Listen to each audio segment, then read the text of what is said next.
Ne fais surtout pas ça. Non. En t'y prenant de la sorte, c'est la tornade assurée dans ton estomac. Il va se sentir insulté. On t'a conseillé de manger salé le matin.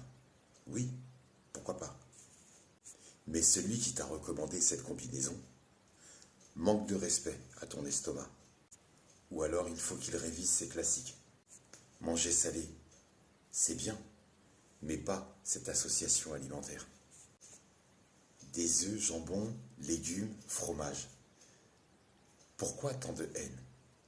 J'étais en train de réfléchir sur les articulations d'une future vidéo sur les oléagineux que beaucoup de personnes attendent, mais à la lecture de ce message, j'ai tout arrêté, parce qu'il y a urgence.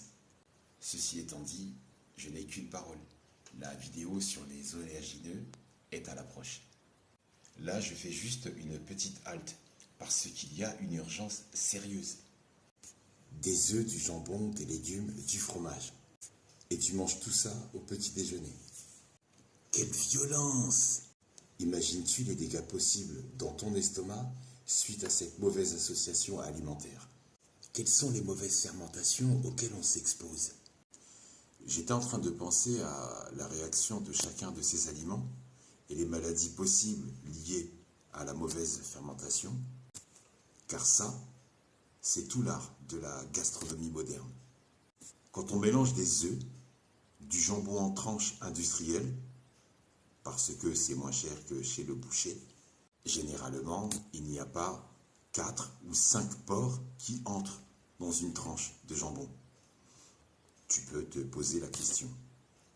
La vraie question, quel pourcentage de viande il y a dans une tranche issue des paquets dans les rayons de la grande distribution? Et c'est pas mal comme sujet. Si ça t'intéresse, écris tranche dans les commentaires et je posterai une vidéo à ce sujet si tu es intéressé. Quel que soit le pourcentage de viande dans une tranche de jambon. Et le reste, qu'est-ce que c'est?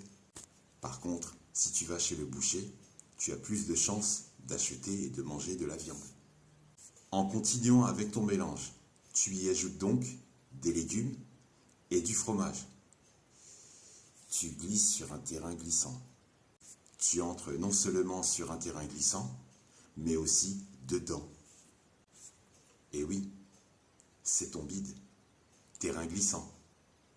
Un peu comme un patinage artistique sur de la glace fondue. Donc, que se passe-t-il vraiment dans